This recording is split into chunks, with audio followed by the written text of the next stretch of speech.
Dear aspirants, welcome to the Digital Class Notebook channel. Here we are discussing about the current affairs for the 19th Jan 2026. మీరు నా ఛానల్ని first time చూస్తున్నట్టయితే subscribe చేసుకొని అలాగే పక్కన ఉన్న గంట సింబల్ని యాక్టివేట్ చేయండి. Let's get into the topic. Today we are covering topics are 1 minute, sports, awards and recognitions, important days, appointments and resignations, national affairs, banking and finance, and international affairs. Aryan Varshney became India's which chess grandmaster? Aryan Varshney secured his final grandmaster name at which tournament? Aryan Varshini భారతదేశ ఏ number chess grand మాస్టర్గా మారాడు? ఆర్యన్ వర్షిని తన final grand master నామ్ను ఏ టోర్నమెంట్లో సాధించాడు? ఆయన 92nd grand మాస్టర్గా ఎదిగాడు. And అతను ఏ టోర్నమెంట్లో సాధించాడంటే ఆండ్రియానిక్ మార్గేరియన్ మెమోరియల్ టోర్నమెంట్లో ఆయన గ్రాండ్ మాస్టర్ నామ్ని సాధించాడు. వివరాల్లోకి వెళ్తే ఒక నిమిషం. ఆర్యన్ వర్షిని భారతదేశపు రెండవ చెస్ గ్రాండ్ మాస్టర్గా అయ్యారు. ఈ గొప్ప విజయం ఆర్మేనియాలో జరిగిన ఆండ్రియానిక్ మార్గేరియన్ మెమోరియల్ టోర్నమెంట్లో జరిగింది. ఈ 8వ రౌండ్లో ఎఫ్ఎం థైరాన్ అంబుర్స్మియన్తో డ్రా ఆడటం ద్వారా గ్రాండ్ మాస్టర్ నామ్ సాధించారు. గ్రాండ్ మాస్టర్ నామ్ ఏదైనా ప్లేయరు గ్రాండ్ మాస్టర్ నామ్ సాధించాలంటే గ్రాండ్ మాస్టర్ నామ్ మొత్తం ఆయన 3 నామ్స్ గెలుచుకోవాలి. గ్రాండ్ మాస్టర్ నామ్స్ 3 నామ్స్ నేర్చుకోవాలి. అలాగే ఈఎల్ఓ రేటింగ్ వచ్చేసి 2500 ప్లస్ రావాలి. ఓకే, 2500 ప్లస్ వస్తేనే అప్పుడు ఆయన ఏదైనా మొత్తం 9 రౌండ్స్లా మినిమం 9 రౌండ్స్ ఉంటాయి. 3 డిఫరెంట్ కంట్రీస్ ప్లేయర్ తోటి ఆయన చెస్ ప్లేయర్ ఆడితే ఆ 9 రౌండ్స్లో 3 గ్రాండ్ మాస్టర్ నామ్స్ గెలుచుకొని ఏదైనా ఒక రౌండ్లో ఈఎల్ఓ రేటింగ్ 2500 ప్లస్ వస్తే అప్పుడు గ్రాండ్ మాస్టర్ టైటిల్ అనేది లభ్యమవుతుంది. ఓకే, గ్రాండ్ మాస్టర్ టైటిల్ అనేది అప్పుడు లభ్యమవుతుంది. ఈఎల్ఓ రేటింగ్ ఏదైనా ఒక రౌండ్లో కంటిన్యూస్గా ఆ రేటింగ్ని ఉంచాలని కాదు, ఏదైనా ఒక రౌండ్లో అతను గెలవాలి. అది ఇక్కడ ఎఫ్ఎం థైరాన్ అంబుర్స్మెన్తో డ్రా ఆడటం ద్వారా ఫైనల్ గ్రాండ్ మాస్టర్ నామ్ సంపాదించారు. అంటే అప్పటికి 2 రౌండ్స్ వచ్చాయి. అంటే 8వ రౌండ్కి వచ్చేసరికి 3 గ్రాండ్ మాస్టర్ నామ్ వచ్చింది. సో అప్పటి 3 గ్రాండ్ మాస్టర్ నామ్ రావాలి. అండ్ చెప్పిన కదా ఈఎల్ఓ రేటింగ్ అనేది 2500 ప్లస్ ఉన్నప్పుడు అతనికి గ్రాండ్ మాస్టర్ అనే టైటిల్ ఫైడ్ ఇస్తుంది. అండ్ ఈ టోర్నమెంట్ ఖచ్చితంగా ఫైడ్ అప్రూవ్డ్ చేసిన టోర్నమెంట్ అయి ఉండాలి. ఫైడ్ అంటే ఫెడరేషన్ ఇంటర్నేషనల్లీ డస్ చెస్ అని అర్థం. గ్రాండ్ మాస్టర్ కావాలంటే 3 గ్రాండ్ మాస్టర్ కావాలంటే 3 జిఎం నామ్స్ మరియు అవసరమైన ఈఎల్ఓ రేటింగ్ సాధించాలి. ఈఎల్ఓ రేటింగ్ అంటే చెప్పిన 2500 ప్లస్ అయి ఉండాలి.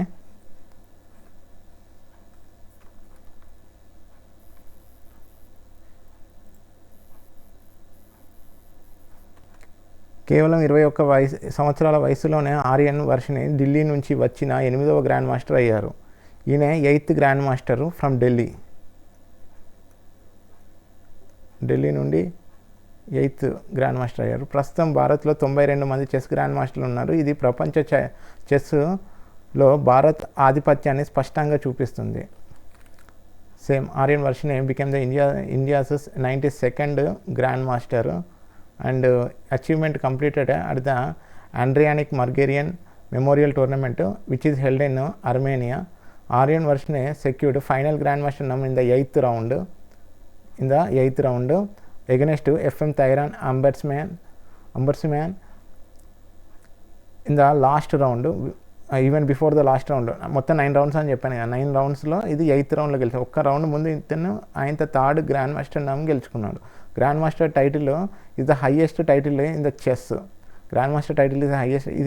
ఈ అవార్డు ఎవరు ఇస్తారంటే federation internationally does chess. To become a grand master player must earn 3 grand master norms. చెప్పిన ఈఎల్ఓ రేటింగ్ వచ్చేసి 2500కి ప్లస్ రావాలి. 2501 వచ్చినా కానీ ఓకే, ఈఎల్ఓ రేటింగ్ ఓకే 2500కి ఖచ్చితంగా ఎక్కువ రావాలి. అట్లా ఈయనకి 21 ఇయర్స్ ఏజ్, ఆర్యన్ వర్షనే, and he became the 8th grand master from Delhi. మొత్తం ఇండియాలో 92 చెస్ గ్రాండ్ మాస్టర్స్ ఉన్నారు. ఓకే, ఇండియాలో ఇప్పటివరకు 92 చెస్ గ్రాండ్ మాస్టర్స్ ఉన్నారు. నెక్స్ట్ క్వశ్చన్, అవార్డ్స్ అండ్ రికగ్నైజేషన్లో Sukhatme national award in statistics is instituted by which ministry? And Sukhatme national award in statistics is awarded once in how many years? సుఖాత్మే జాతీయ గణాంక అవార్డును ఏ మంత్రిత్వ శాఖ ప్రారంభించింది? సుఖాత్మే జాతీయ గణాంక అవార్డు ఎన్ని సంవత్సరాలకు ఒకసారి ఇస్తారు? ఇస్తారంటే వన్స్ ఇన్ 2 years, అంటే బైనియల్. అండ్ ఏ మినిస్ట్రీ స్టార్ట్ చేసింది అంటే ministry of statistics and programme implementation Sukhatme national award ప్రారంభించింది. Okay, government of India. Okay, వివరాల్లోకి వెళ్తే government of India has invited nominations for the Sukhatme national award in statistics 2026 to life time contributions in statistics. Okay, ఎవరైతే life time contribute చేస్తున్నారో statistics, లేకుంటే statistical professionals అనొచ్చు, వాళ్ళకి awards ఇస్తారన్నట్టు. This is the prestigious award instituted by the ministry of statistics and programme implementation. ఈ award ఎవరి పేరు మీదుగా గుర్తు వేస్తున్నారంటే after the professor P V Sukhatme, who is known as a pioneer of modern statistics in India. Award given once every 2 years, biennial అని చెప్పాం కదా, once every 2 yearsకి ఒకసారి ఇస్తారు. ఇది open to Indian statisticians aged 45 and above. చెప్పినా కదా, స్టాటిస్టీషియన్స్ ఎవరైతే ఉన్నారో వాళ్ళకి మాత్రం ఇచ్చే అవార్డు ఇది. ఎవరి వయసు అయితే 45కు మించి ఉంటుందో వాళ్ళకి ఇస్తారు అవార్డు.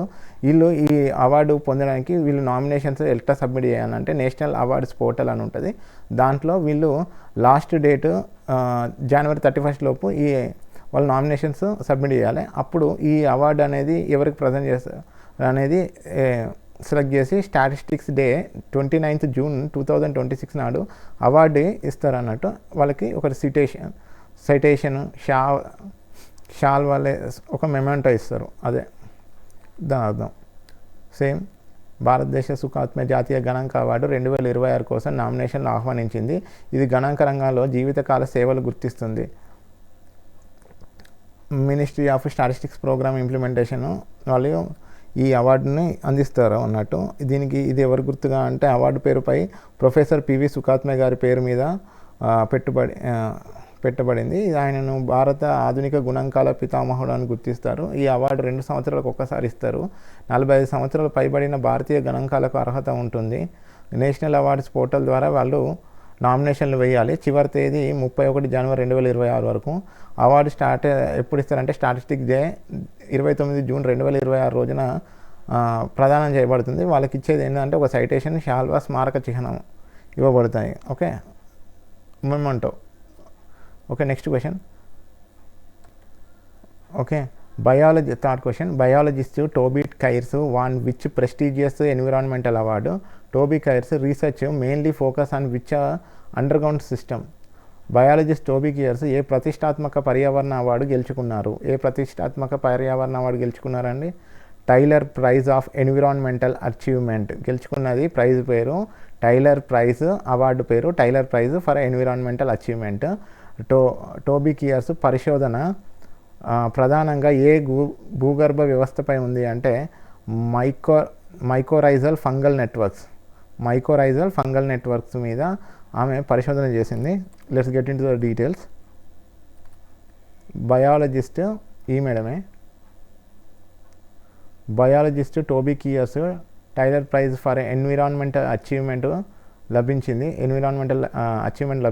దీన్ని పర్యావరణ నోబెల్ బహుమతిగా కూడా పిలుస్తారు.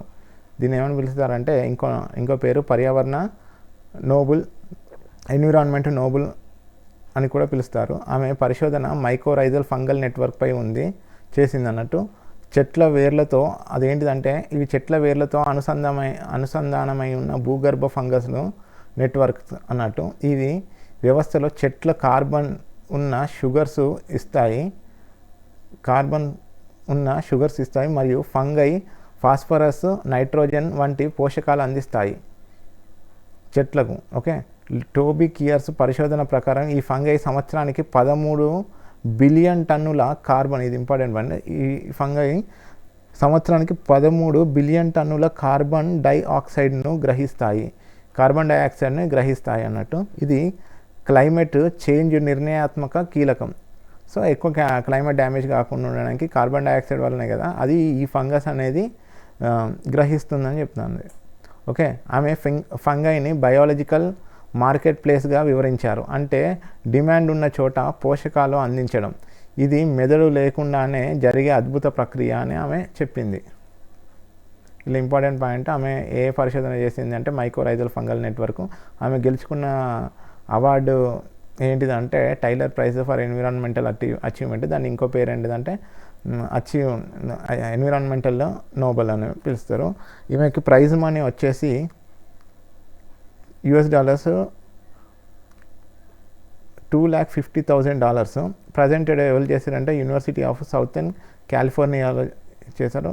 ఈమె చేసిన పరిశోధన దేని మీద అంటే మైకోరైజ్ అంటే symbiotic relationship between plants and ఫంగైకి మధ్య ఉన్న రిలేషన్షిప్ గురించి ఈమె చేసింది. క్లైమేట్ రోల్ వచ్చేసి natural carbon sequestration. Okay, next question. Lokpal of India foundation day, important డేస్లో Lokpal of India foundation day is observed on which date? Lokpal of India foundation day ఏ తేదీన జరుపుకుంటారు అంటే జనవరి 16.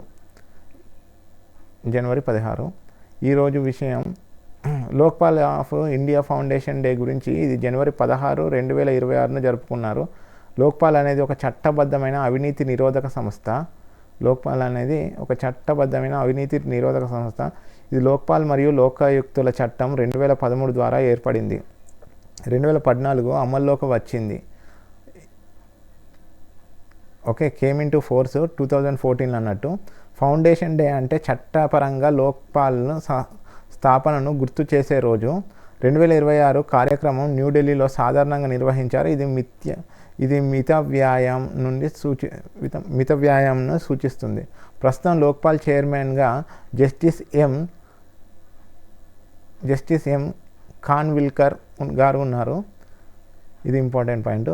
లోక్పాల్కు ప్రధానమంత్రి, కేంద్ర మంత్రులు, ఎంపీలు, కేంద్ర ప్రభుత్వ ఉద్యోగాలపై విచారణ చేసే అధికారాలు ఉన్నాయి. లోక్పాల్కి ఎటువంటి అధికారాలు ఉన్నాయంటే ప్రధానమంత్రి, కేంద్ర మంత్రులు, ఎంపీలు, కేంద్ర ప్రభుత్వ ఉద్యోగులపై విచారణ చేసే అధికారాలు ఉన్నాయన్నట్టు లోక్పాల్కి.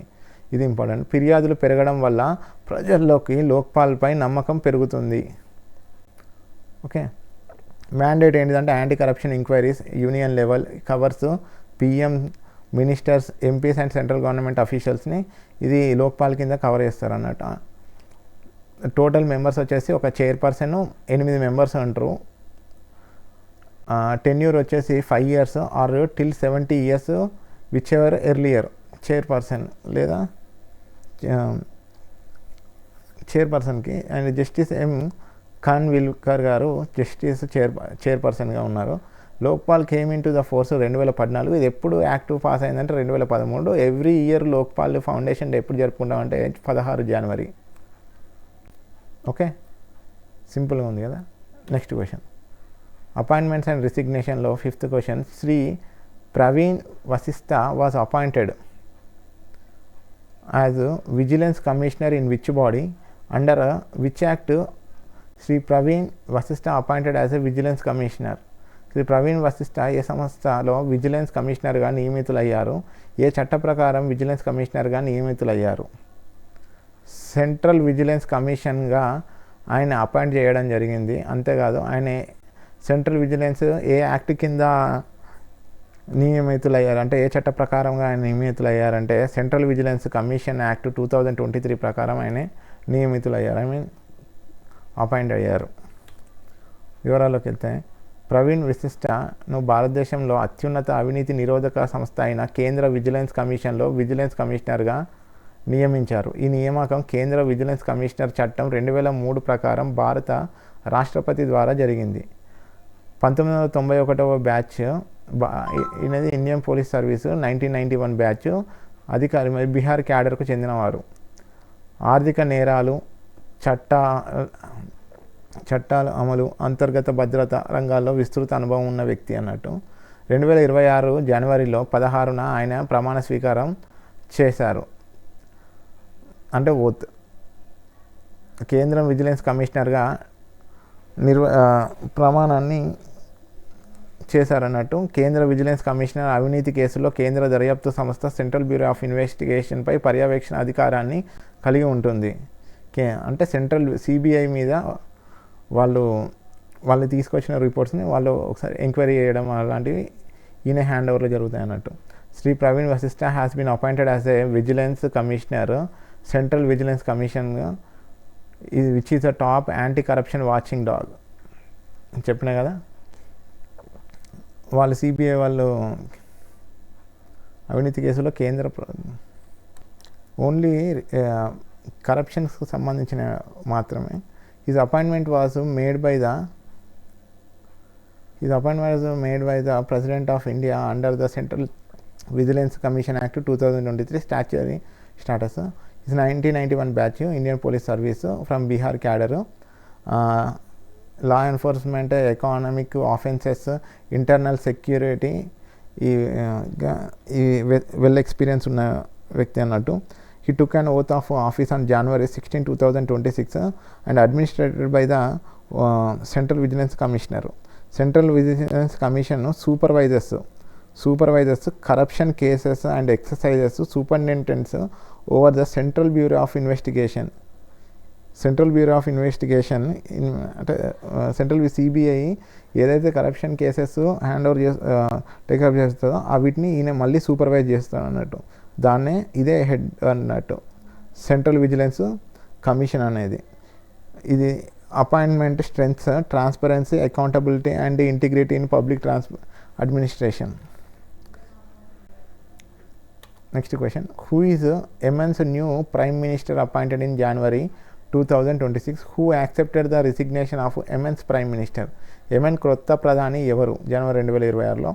అలాగే యెమెన్ ప్రధాని రాజీనామా ఎవరు ఆమోదించారు? కొత్త ప్రధాని Shaya Mohsin Zindani is a foreign minister. And Yemen ప్రధాని రాజీనామా ఎవరు ఆమోదించారంటే ప్రెసిడెన్షియల్ లీడర్షిప్ కౌన్సిల్. యెమెన్ కొత్త ప్రధాని Shaya Mohsin Zindani is a foreign minister, ఆయనే ప్రైమ్ మినిస్టర్ అయ్యాడు. అండ్ ఈ అంతకుముందు యెమెన్ ప్రధాని ఆయన రాజీనామా ఎవరు యాక్సెప్ట్ చేశారు అంటే ప్రెసిడెన్షియల్ లీడర్షిప్ కౌన్సిల్ అన్నట్టు. యెమెన్లో ఒక ముఖ్యమైన రాజకీయ మార్పు జరిగింది. ప్రధాని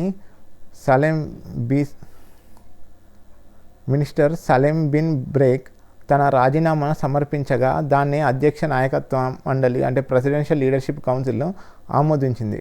ఈ ప్రస్తుతం యెమెన్ పరిపాలిస్తున్న సంస్థ ప్రెసిడెన్షియల్ లీడర్షిప్ కౌన్సిల్. ఓకే, ఇది ఇంపార్టెంట్. యెమెన్ని ఏ పార్టీ పాలిస్తుందంటే ప్రెసిడెన్షియల్ లీడర్షిప్ కౌన్సిల్ అనేది. ఇది సౌదీ అరేబియా మద్దతుతో పనిచేస్తుంది. రాజీనామా ఆమోదించిన తర్వాత విదేశాంగ మంత్రి అంటే foreign minister షాయా Mohsin జిందాని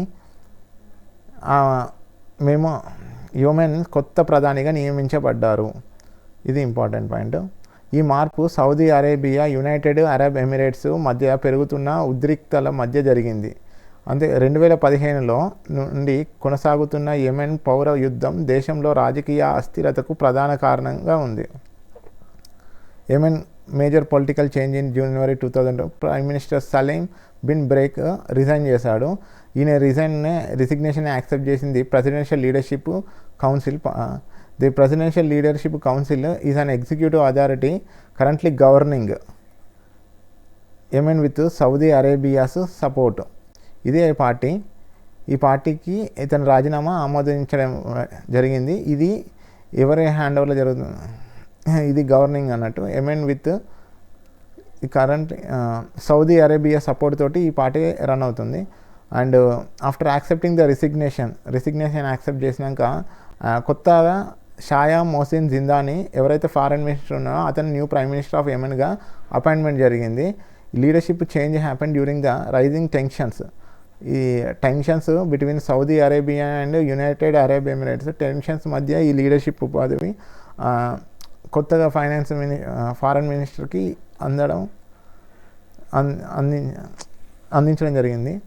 ongoing instability caused by the Yemen civil war started in 2015. 2015లో యెమెన్ సివిల్ వార్ అనేది స్టార్ట్ అయింది. ఇప్పటికి కూడా కంటిన్యూ అవుతుందన్నమాట. Conflict initially began against Iran-backed Houthi rebels and despite reduced fighting, political fragmentation continues effect. ఇలా important point ఇవి.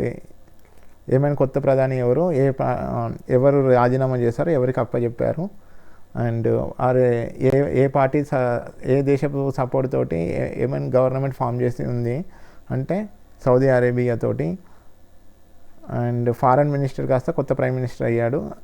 అది ఎటువంటి ప్రెజర్స్ మధ్య అయిందంటే Saudi Arabia and United Arabia మధ్య జరుగుతున్న కొన్ని టెన్షన్స్ మధ్య ఆయనని ఎన్నుకోవడం జరిగింది.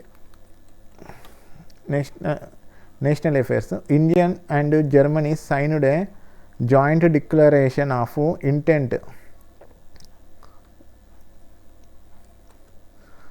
On which sector the Indian Germany joint declaration on telecom cooperation was signed during whose visit to India. Bharat Germany ఏ రంగంపై జాయింట్ డిక్లరేషన్ ఇంటెంట్పై సంతకం చేశాయి? భారత్ జర్మనీ టెలికాం జేడీఐ అంటే జాయింట్ డిక్లరేషన్ ఇంటెంట్ ఎవరి భారత పర్యటన సమయంలో సంతకం చేయబడింది?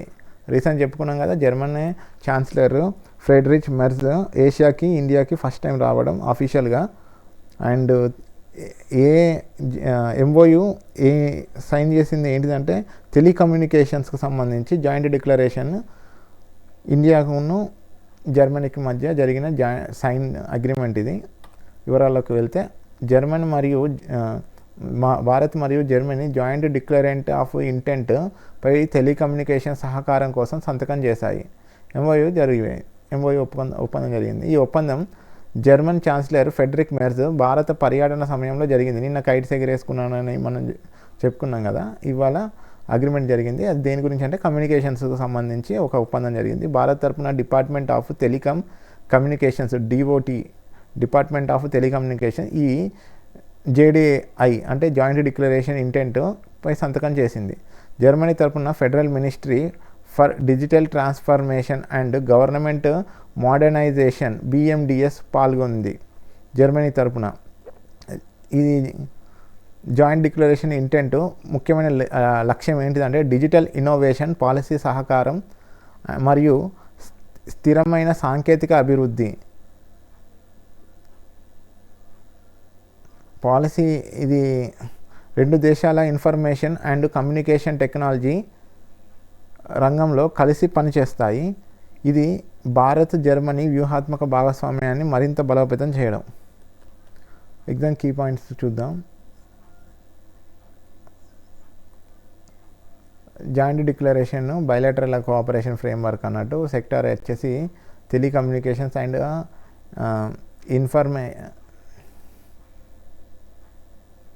Information and communication technology.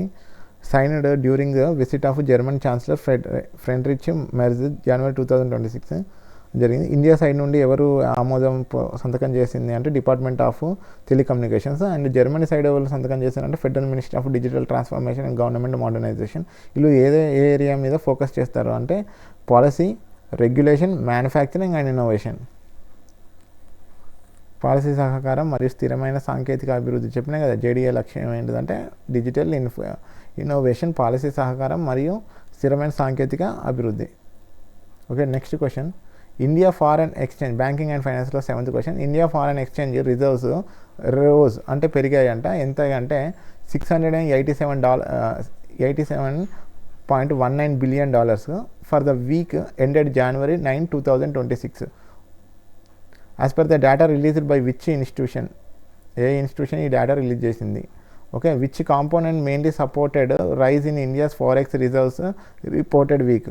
A component అనేది మెయిన్గా సపోర్ట్ చేసింది ఇండియా ఫారెక్స్ రిజర్వ్స్ పెరగడానికి అని అడుగుతాను.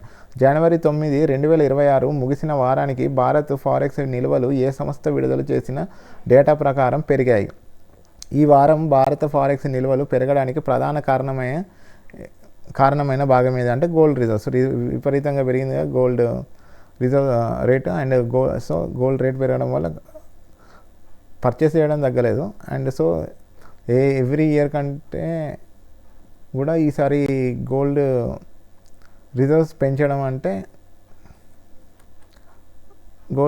పెంచాలంటే పర్చేసింగ్ పవర్ అనేది పెరిగింది. గోల్డ్ ప్రైస్ పెరిగినా కానీ పర్చేసింగ్ పవర్ పెరిగింది. సో రిజర్వ్స్ కూడా పెంచారు.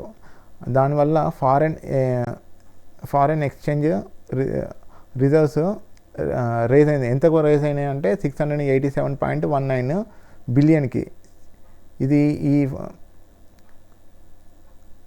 ముగిసిన వారానికి భారత్ ఫారెక్స్ ఇది ఎవరు రిలీజ్ చేసారు అంటే ఈ డేటాని ఆర్బీఐ రిలీజ్ చేసింది, reserve bank of India.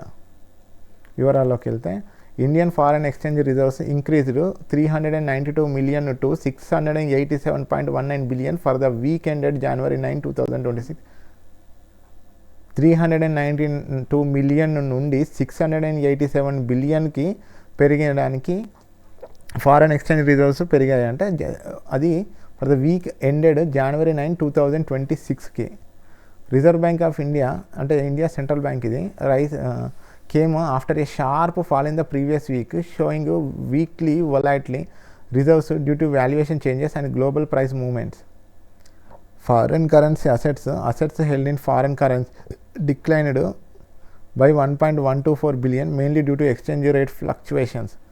The major support came from gold reserves, which jumped by 1.568 billion to 112.83 billion. 1 billion నుండి 112 బిలియన్ వరకు పెరిగిందంటే గోల్డ్ రిజర్వ్స్ ఎంత ఫాస్ట్గా ఇంక్రీజ్ అయిందో చూడండి. And higher global gold prices reflecting the higher global gold prices అంతర్జాతీయంగా దేశీయంగా పెరిగినాయని చెప్తున్నారు.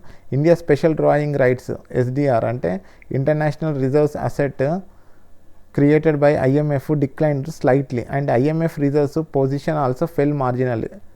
Overall, strong forex reserves help India manage external shocks, stabilize the rupee and boost investors' confidence.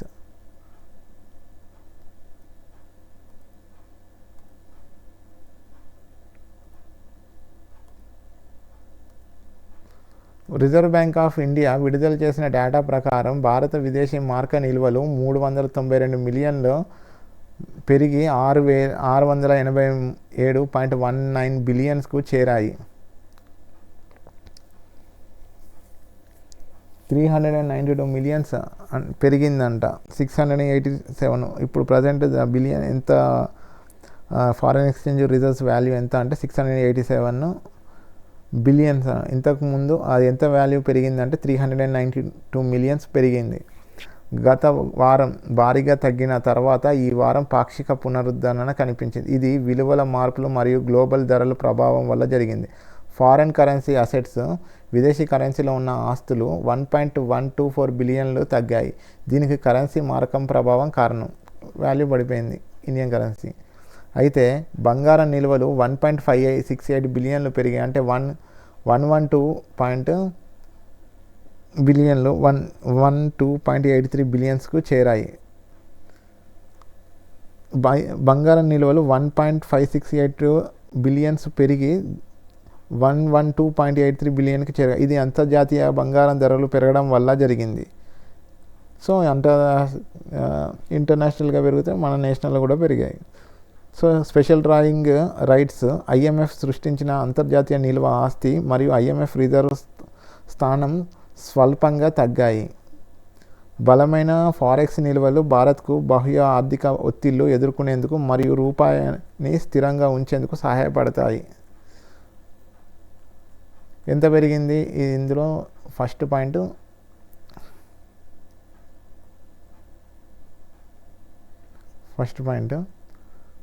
Important. ఎంత పెరిగింది and the rice came after the sharp valuation. Okay, foreign currency assets declined to 1.124 billion mainly due to exchange in rate fluctuation, but the support came from the gold reserves. Third point, which is jumped by 1.568 billion. 1.568 billion పెరిగింది. So దాంతో మన Indian ఎంత gold reflect చేస్తుందంటే 112.83 billion reflecting higher global gold prices. Foreign exchange reserves పెరగడానికి biggest reason gold అంతర్జాతీయంగా value దాని పెరగడం. Okay, ఈ స్పెషల్ డ్రాయింగ్ రైట్స్ వచ్చేసి international reserve assets created by IMF decline slightly. IMF reason, that's it. Next question. RBI will set up Central Complaints Processing Center CRPC under which scheme? Which date will the CRPC come into force? RBI ఏర్పాటు చేయబోయే central complaints processing centre ఏ పథకం కింద ఉంటుంది? CRPC అమల్లోకి వచ్చే తేదీ ఎన్నాడు? July 1, 2026 నాడు CRPC పథకం అమల్లోకి వస్తుంది. అండ్ ఈ RBI సెట్ చేసిన సెంట్రల్ కంప్లైంట్ ప్రాసెసింగ్ సెంటర్ ఏ స్కీమ్ కిందకి వస్తుంది అంటే integrated ombudsman scheme. Integrated Ombudsman Scheme from the July 1, 2020. Okay, let's get into the details. Reserve Bank of India announced setting up Central Complaints Processing Center to improve the customer grievance redressal. Complaints కాస్త ఇంకా క్లుప్తంగా పరిశీలించడానికి వాళ్ళు ఒకటి announce చేస్తారు. దాన్ని central complaint processing centre అన్నట్టు. ఇది న్యూ సెంటరు. ఇది will work under the integrated ombudsman scheme. ఇది ఇంటిగ్రేటెడ్ అంబుడ్స్మెన్ స్కీమ్ కింద పనిచేస్తుంది. It will become effective from July 1, 2026. July 1 నుండి అమల్లోకి వస్తుంది. CRPC act as a single national hub for checking complaints receive through the email and physical post. ఈ CRPC అనేది single national హబ్గా అటు ఆన్లైన్లో వచ్చిన ఈమెయిల్స్ని మరియు ఫిజికల్గా పోస్ట్ చేసిన లెటర్స్ని పరిశీలిస్తుందంట. Complaints filed online will directly go to the complaint management system. ఏదైతే కంప్లైంట్స్ ఆన్లైన్లో ఫైల్ చేస్తారో అది డైరెక్ట్గా కంప్లైంట్ మేనేజ్మెంట్ సిస్టమ్కే వెళ్ళిపోతుందంట ఆఫ్ ది RBIలో. While offline complaints first examined by the CRPC అంటే చెప్పిన central complaints processing centre. Offline ద్వారా ఇచ్చిన కంప్లైంట్స్ ఏమో ఫస్ట్ ఎగ్జామిన్ చేసి CRPC, ఆ తర్వాతనేమో కంప్లైంట్ మేనేజ్మెంట్ సిస్టమ్ పోతుంది. ఏదైతే ఆన్లైన్లో మనం ఇచ్చినవి ఉంటాయో ఆ డైరెక్ట్ కంప్లైంట్ మేనేజ్మెంట్ సిస్టమ్కి వెళ్ళిపోతాయి. ఆఫ్టర్ స్క్రూటినీ, అవన్నిటినీ స్క్రూటినీ చేసినాక అంటే సరైన పద్ధతిలో డీటెయిల్గా స్క్రూటినీ చేసినాక అంటే కేర్ఫుల్గా డీటెయిల్గా ఎగ్జామిన్ చేసినాక valid complaints will be handed by the RBI ombudsmen or deputy ombudsmen. డీటెయిల్గా ఎగ్జామిన్ చేసిన తర్వాత అవి కంప్లైంట్స్ని RBIకి అంబుడ్స్మెన్కి కానీ deputy ombudsmen who will applying banking laws, RBI guidelines and regulatory rules. Okay, వాళ్ళకి అప్పచెప్తారు అన్నట్టు. Under this system there is no limit on dispute value, but the compensation can go up to 30 lakh for the consequential loss and 3 lakh for the mental harassment.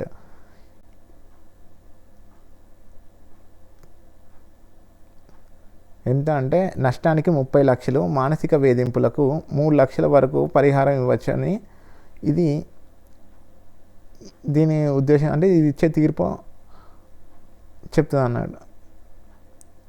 Under this system, there is no limit in dispute value, but the compensation can go up to 30 lakh for the consequential loss and 3 lakh for the mental harassment చేసినందుకు 3 లక్షలు fine వేస్తుంది.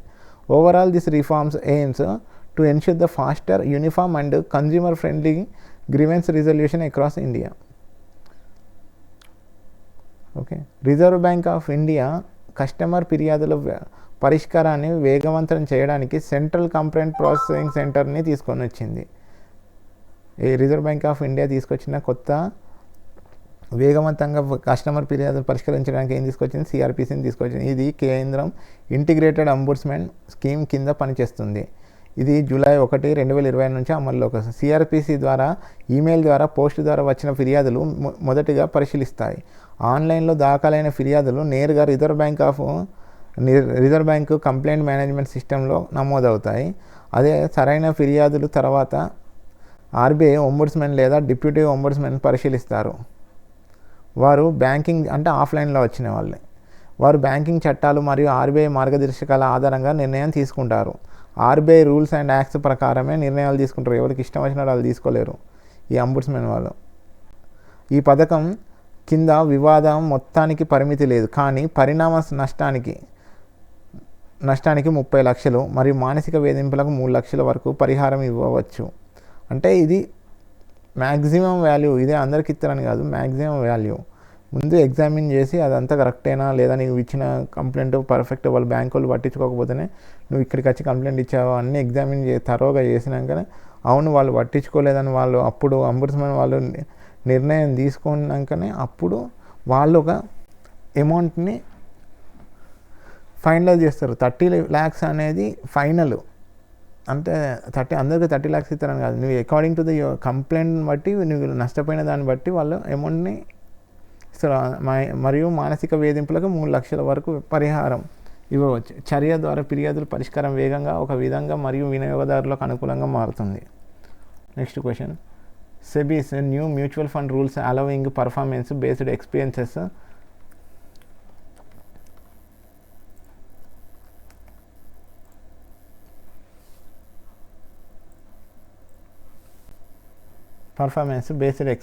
will be effective from when?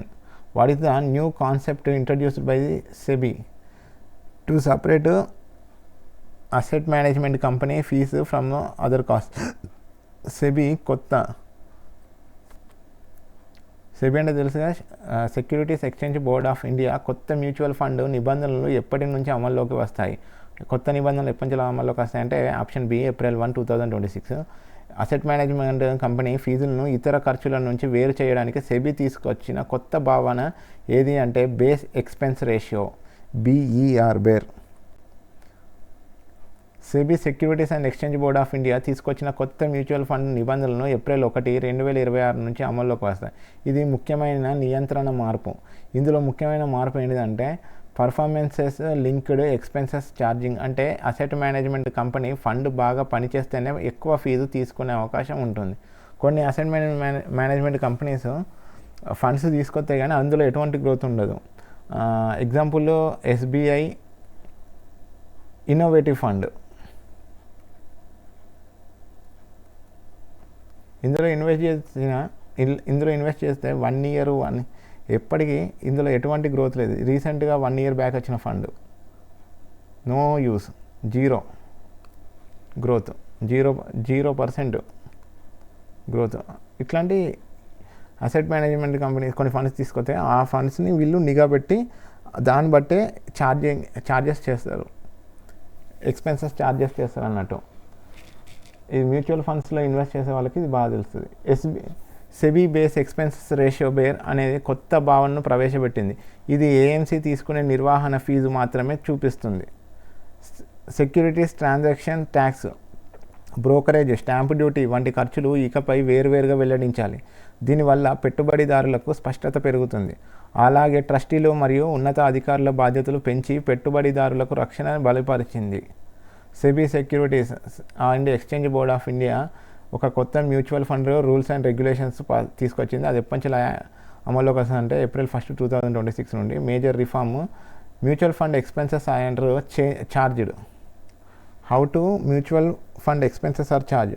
The most important change in the introduction of performance linked expenses charging, which means asset management companies can earn higher fee only if the fund performs well. చెప్పినా కదా, example కూడా చెప్పిన SBI innovative fund అని ఒక దిక్కుమల్ల fund అది.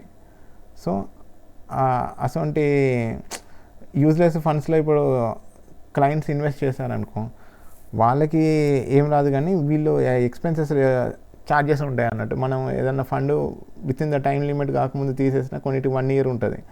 అలా 1 year లోపు fund ఏం రేజ్ అవ్వట్లేదని తీసేస్తే 1.2 to 1.3% ఛార్జ్ చేస్తారు ఎక్స్పెన్సెస్ ఛార్జెస్ అని.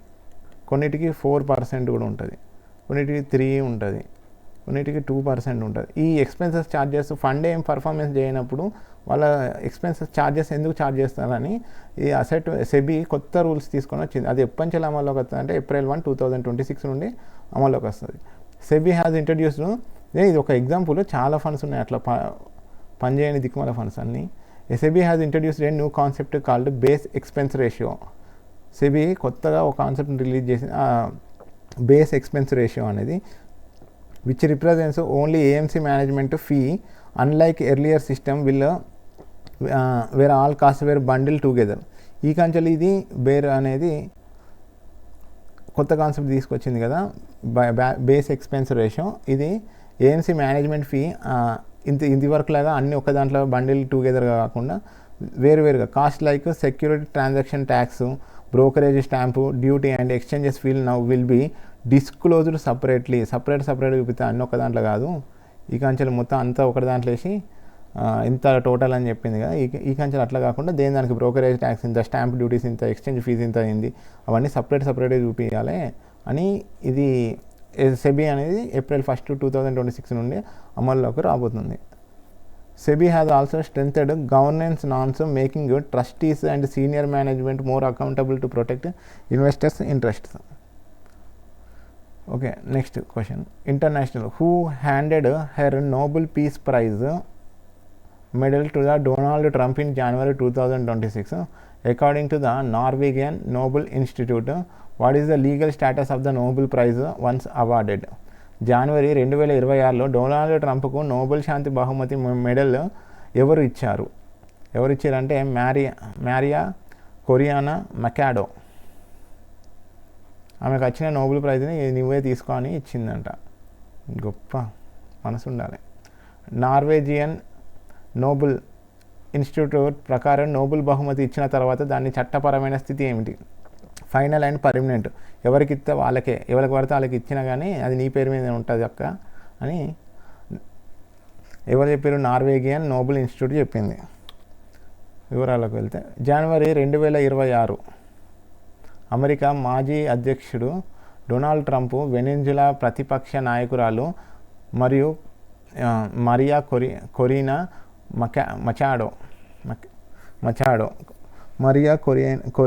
మచాడో నుండి నోబెల్ శాంతి బహుమతి మెడల్ స్వీకరించారు.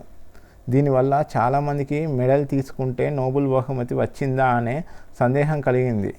కానీ ఇది చట్టపరంగా తప్పు అని నార్వేజియన్ నోబెల్ ఇన్స్టిట్యూట్ ప్రకారం ఒకసారి ఇచ్చిన నోబెల్ శాంతి బహుమతిని బదిలీ చేయడం అసాధ్యం, ట్రాన్స్ఫర్ చేయరాదని చెప్పింది. గంతే. మోడల్ ఒక భౌతిక వస్తువు మాత్రమే, మెడల్ అనేది ఒక భౌతిక వస్తువు మాత్రం. కానీ నోబెల్ విజేత హోదా మాత్రం మూల విజేతకే శాశ్వతం. అంటే ఎవరికైతే వస్తుందో వాళ్ళ పేరు మీదనే నోబెల్ విజేత రికార్డ్ అయ్యి ఉంటుంది తప్ప ఈ చిహ్నం ఎవరికి ఇచ్చిన అంటే దానికి గుర్తుగా ఒకటి బిల్ ఏదో ఒకటి ఇస్తారు కదా మూమెంట్, అది ఎవరికి ఇచ్చినా కానీ మాకు ఏం సంబంధం లేదు. కానీ వాళ్ళ పేరు మీదనే ఎవరికైతే ఇస్తామో వాళ్ళ పేరు మీదనే ఉంటుంది ప్రైజు, ఎవరికి పడితే వాళ్ళకి ట్రాన్స్ఫర్ కాదని చెప్పింది. కాబట్టి ట్రంప్ నోబెల్ విజేత కాలేదు మరియు మచాడోనే అధికారిక విజేతగా కొనసాగుతుంది. ఈ ఘటన రాజకీయ, సాంకేతిక మరియు చట్టపరమైన వాస్తవం మధ్య తేడాను స్పష్టంగా చూపించింది. Machado symbolically gifted the medal to the Trump and does not to become a Nobel literature Nobel laureate. Machado remains the only the official winner. ఇంగ్లీష్లో చూద్దాం. President of India USA, former president Donald Trump, former president of the United states of America accepted the Nobel Peace Prize medal from Maria Corina Machado, a Venezuela opposition leader. He created a confusion because many people believed that accepting the medal means receiving the Nobel Peace Prize, which will not legally correct. Norwegian Nobel Institute clearly stated that Nobel Peace Prize cannot be transferred, shared, revoked once the awarded. Medal is the only a physical object, but the title of the Nobel laureate stays permanently with the original winner only. అదే చెప్పింది. ఎవరికి నువ్వు medal ఎవరికైనా ఇచ్చుకో, కాకపోతే నీ పేరు మీద ఉన్న టైటిల్ పర్మనెంట్గా నీతోటే ఉంటుంది, ఎవరికి ట్రాన్స్ఫర్ చేయడం వీలు కాదు అని చెప్పింది. Okay, next question. Okay, that's all for today. I think this is the last slide. Okay, this is the last slide. Okay, that's all for today. ఒకవేళ నా ఎక్స్ప్లెనేషన్ మీకు నచ్చినట్టయితే లైక్ చేయండి, షేర్ చేయండి, సబ్స్క్రైబ్ చేసుకోండి. Please subscribe my channel. and have a nice day. Goodbye.